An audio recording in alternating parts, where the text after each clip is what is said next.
to know which team will run out against Nigeria. Over to you, sir. Not sure I can give you the team, but I'll give you the squad. Just before I give the squad, I'd just like to give you a little bit of an insight into how the squad is selected. I know that I had questions about criteria for the squad, and even though we answer those and we try to give you a good idea what the criteria may be, there are no real hard and fast rules. There are not. We'd love there to be hard and fast because it makes life very easy, but there are no hard and fast rules. When we were selecting this squad as the national coach, I'm thinking, how much can I change in the direction that I want to go? Now, a fool would say, well, you can do everything you want to do in one squad. I've had probably 3 days away from Supersport where I put my Bafana hat on, and I've gained a lot of intelligence on Nigeria. I've got the Manchester United scout, he's helping us in Paris. They're playing against Corsica, the Ajaccio Stadium in Corsica. They're going to play against Togo in Paris. So they're being watched there. I'll get reports on that.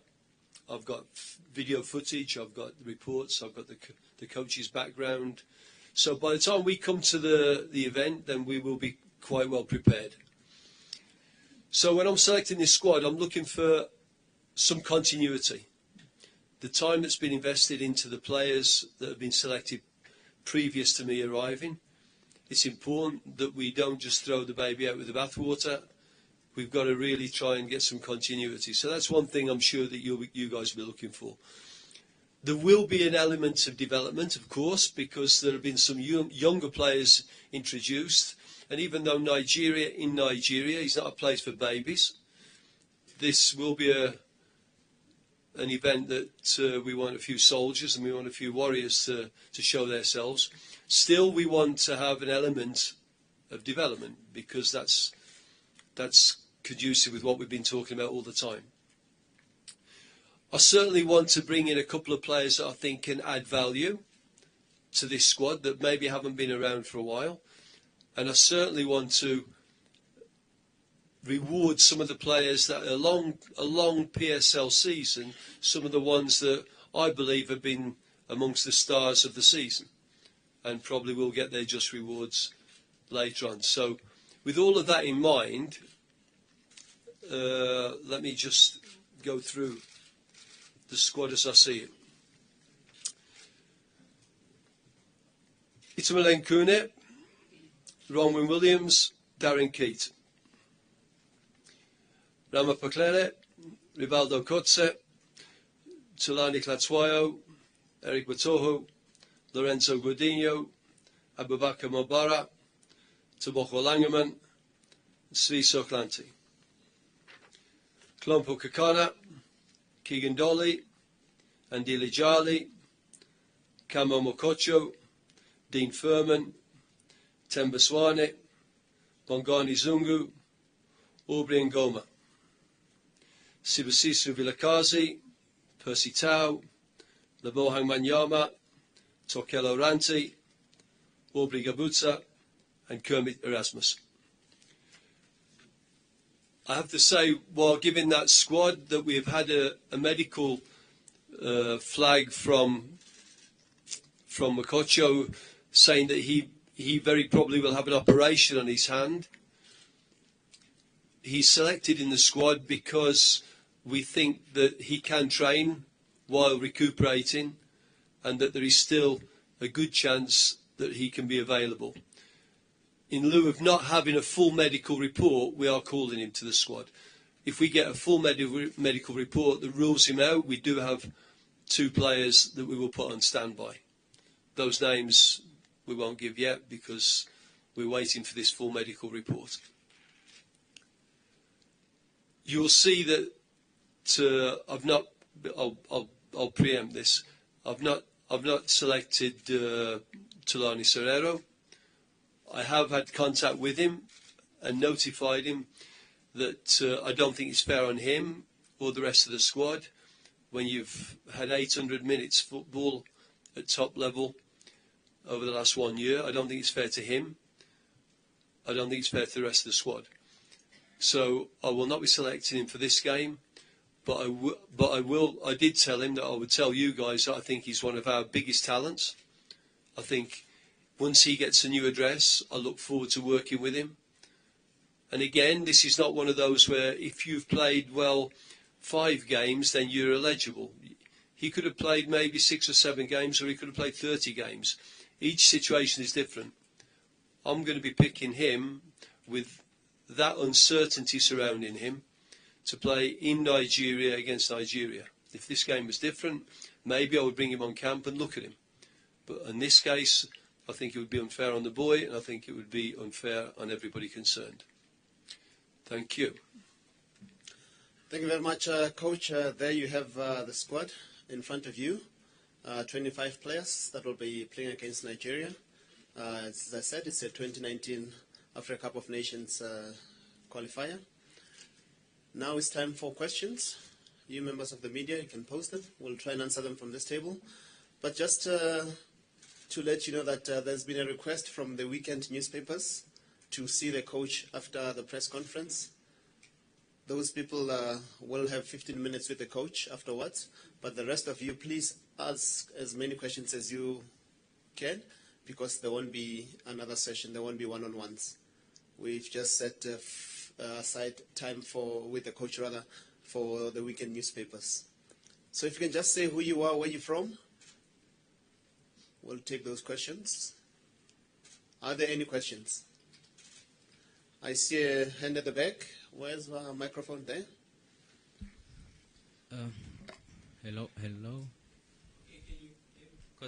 Yeah. Okay. There you go. Coach, it's Katleho from Power FM. Coach, just take us through. I know you've given us a bit more on the selection criteria and all, but then, was it only you, or did you delegate with the, assistants that we currently have? And have you sorted out that part of your, in terms of coming in, if you're going to keep, all your assistants, or are you still going to play it by ear after this camp? So many questions. I hope you got all that. Yeah. Now let me take the last one first. In terms of the technical staff, we will be finalising that after we've got the squads out. You can imagine that I had probably 3 days where I wanted to pour all my efforts into checking the activities of the players that we've selected, checking the availability of some of the players that weren't on this list in case we needed them, speaking to coaches, engaging clubs about the possibility of maybe they come a day or so early because it's my first camp. So I poured all my efforts into monitoring the players and selecting a squad that I think can do a job for South Africa in Ujo. So the staff and who will go will be my next challenge. I didn't delegate to anybody. I've engaged the clubs. I've spoken to the coaches. They know these players better than I do. And I've engaged the coaches as much as possible. And then I've made a call on should we, shouldn't we. I hope that answers each part of your question. Tsapang from Sowetan. Coach, Yeah. have you decided on who your captain is? If so, why that person? And just the importance of winning that first game against Nigeria, sort of to set the tone of your tenure as Bafana coach. Yeah, well, I mean, everybody wants to get off on the right foot. Excuse me. Everybody wants to get off on the right foot, so a win would be important in many ways. I heard someone talking about our under-20 team and saying that, wow, these are going to be future Bafana players and you must be disappointed about their dismal showing. I mean, I think it's a little bit there. We go into Nigeria. Nigeria is probably the strongest opposition we could get at this moment in time on their own patch. So is it a disaster if we lose? No, but you want to win. We want to win. That's the thing. And so I don't think it was dismal of the boys to get when they play. I think they've done great to get there. I think we should call it what it is. We've done really well. Shoots are starting to show from the development program. And I think we should call it what it is. They've done great to get down there, gain that experience, and really, really take that experience on. If they didn't beat Japan, I tell you what, Japan are a very, very good team. And they didn't beat Italy. Well, guys, if I get you to Russia and we lose 1-0 to Brazil in the first game, and you say, well, we're a disgrace, and that's exactly what I'm talking about when we say negativity. You know, we've got to really look at the positives. So for me, we're going to go to Nigeria, we're going to do our best to win the game. Don't anybody be under any other illusion that we're not going to go there and sell ourselves very, very dearly. I want to get off on a good start, but for the qualification, Nigeria is probably away. Is probably, if we win, fantastic. If we draw, not bad. We want that. We want a point. We want at least a point from the game. We're not going to go and try and shut up shop, but we are going to try and go and get a good result. And I think that we should go there in a positive way. I don't think we should go there in a negative way, scared to lose. I think we should go there in a positive way and try to get a result. Captaincy, yes, I know who the captain is. I'm not giving it out today because I want the captain to hear it from me face to face, not read it in one of the publications. Next question. Mazola Molefe from the Star newspaper. Stuart, I just want to ask about Tukelo Rantie. I know there've been issues from the last time we played Burkina Faso. He didn't pitch for camp and hasn't played for the national team since. Have you had a chat with him? I don't know if this question is even for you, or if it's for Brabani or whoever can answer. And just also on picking him, how important is it to bring him back? I know that he suffers a lot of criticism that he's not a potent finisher, but I suppose people know what he can offer. I think the disciplinary issues was before me. I'm sure that when Tokelo comes back, that the Football Association will be speaking to him about those issues, and they'll clear that up. In terms of his football, Tokelo, I saw Tokelo playing against Nigeria, and he scared them to death. I think Nigeria will not want to see his name on the team sheet. I think, in terms of his game, I have had contact with him. I think he feels that he's moved on into a better space than he was at one stage. I think he was maybe ill-advised by certain people, and maybe he was getting a little bit depressed because he wasn't playing enough games. I think he feels he's in a better space. I feel that a fit, a positive and motivated Tokelo Rantie is an asset to Bafana. If he shows me a different side, I'll deal with that. But I think at this moment, I think that he's a welcome asset if he's fit, if he's motivated, and if he's focused. Just to add on what the coach was saying in terms of the disciplinary hearing, you'll recall that since then, as you said, Tukelo hasn't been in the team, so this will be the perfect chance for the team manager to sit down with him and know those issues. And as the coach said, it's something that will be sorted when he reports for national team duty. Next question.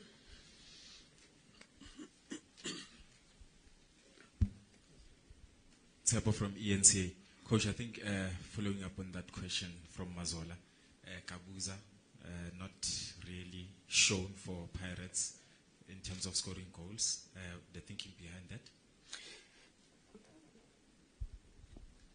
Well, to start with, I think if you go through the whole of the league, is there anybody that's sure to score goals?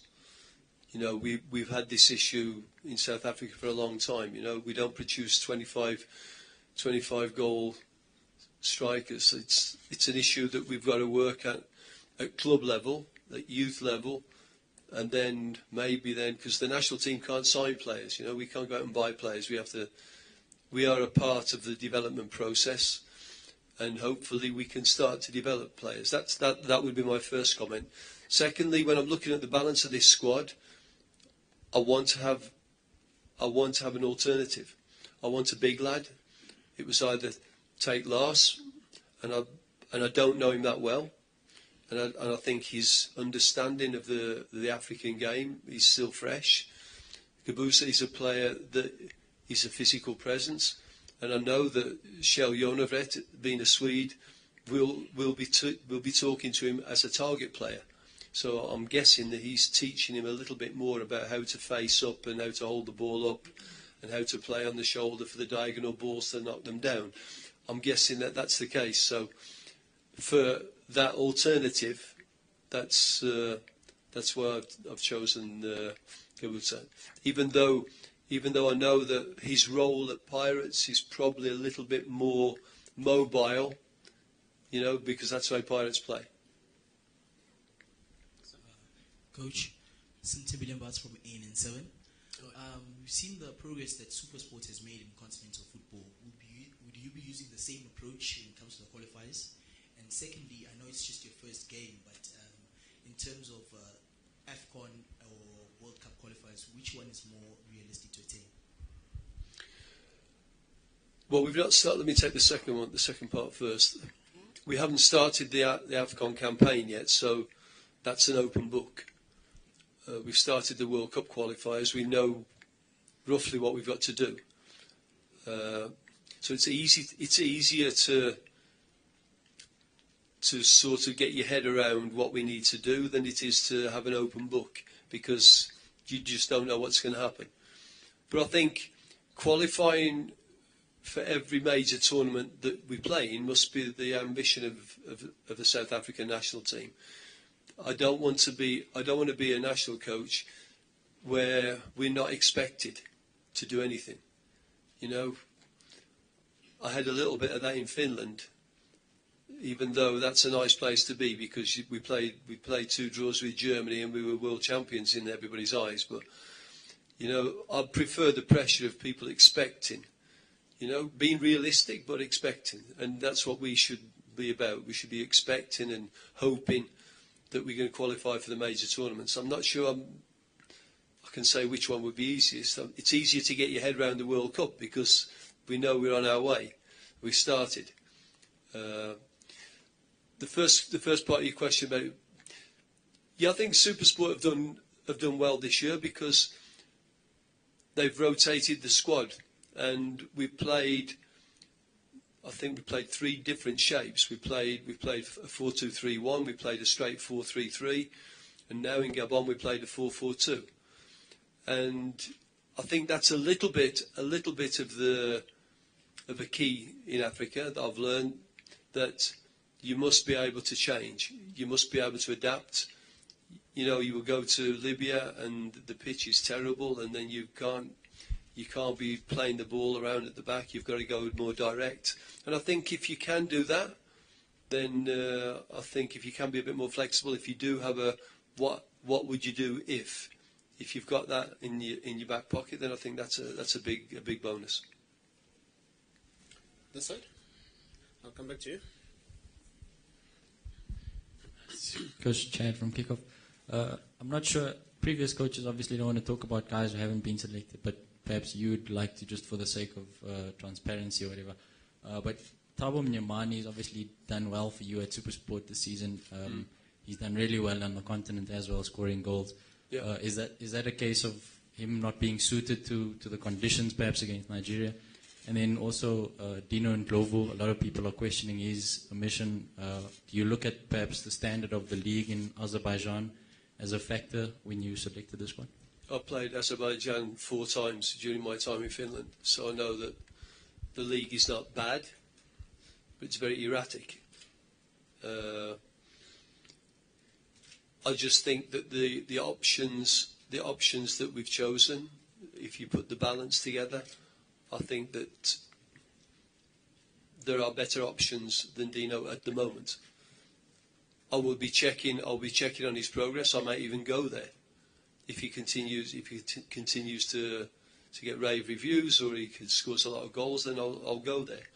At this moment, I think it's too quick to say he's a must in the national team because of what he's done in Azerbaijan, and a part of that is because it's Azerbaijan and not Italy, and I've got to be honest when I say that, because You know, to score a hat-trick in Finland is different than scoring a hat-trick in the Premier League. You know, so I think at this moment we've got the options for Nigeria that suit us, and I think Dino, if he continues, then I will certainly monitor him closely, and he may force himself into the mix. With Tarbo has done superbly well, surprised everybody at SuperSport. We didn't think it would go this quick.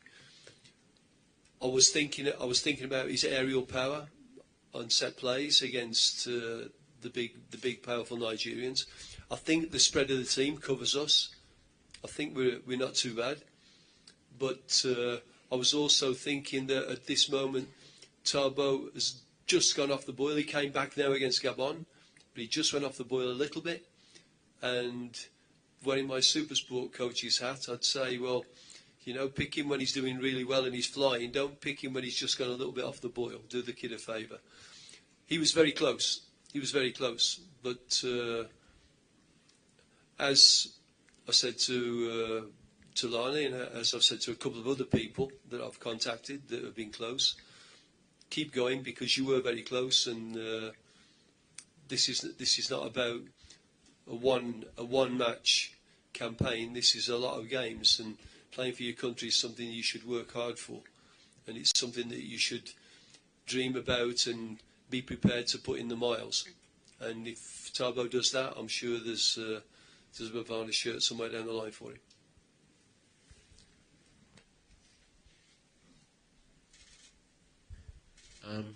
Coach, John T. from the Citizen newspaper. I just want to ask you, I don't know if this is the first time you've had to juggle two jobs in terms of managing SuperSport and managing... It's the first time anybody's had to juggle two, I don't think. I just want to know how that experience has been. Obviously, you didn't go to Gabon, but SuperSport have still had success. So how has that experience been for you? And then just as a second note, obviously you are the one coach who beat Nigeria in South African history, but that Nigerian team, I think it's fair to say, was significantly worse than the Nigerian team you're going to play in Uyo on June the 10th. So just some observations on the Nigerian team, the present Nigerian team. The present Nigerian team, as I was saying to a friend of mine the other day, I says, when you look at, I got a lot of the intelligence on them, where they've played, how many minutes they've played, what was the national team in the last 7 or 8 games.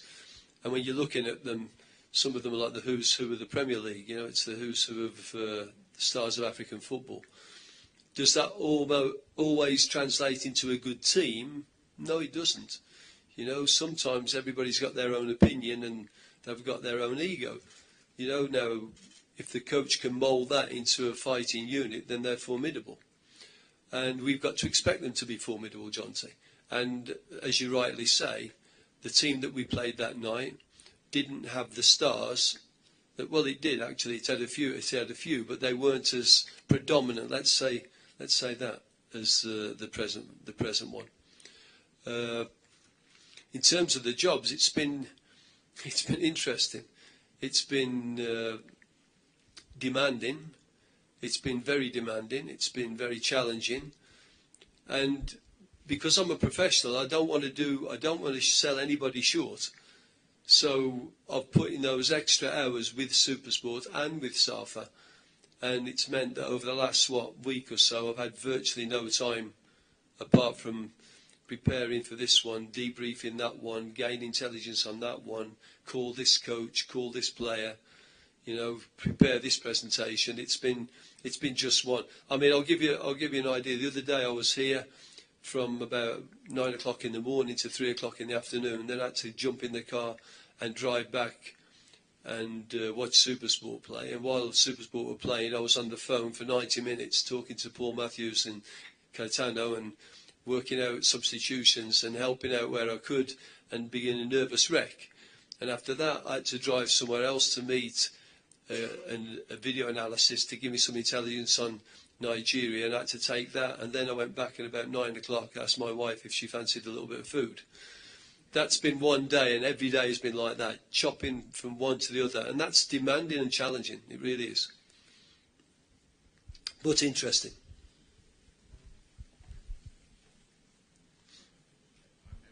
No, yeah. Simon, Hi, Simon. Stuart just as far as African qualification, you don't have to win the group to qualify. There's a back door as one of the best second-place teams. Just your comments on that, if it, that point. And then for Mr. Kujani, if he could possibly explain to us whether any of the previous coach, Shakes Mashava's technical team are still employed by SAFA, either actively or passively. Thank you. Yeah, of course, we're going to try and win the group. Of course, no one's looking at it and thinking, well, Nigeria, formidable outfit, well, they're probably going to be a bridge too far. So no one's thinking that. We're all thinking that we can win the group. That's got to be our ambition. If in the event of not winning the group, we want to make sure that we are amongst that pack that can get in through the back door. So it's nothing that I think we should focus on. But it's certainly something that, in the event of, we'll take gladly. Any way that we can get to a major tournament is welcome.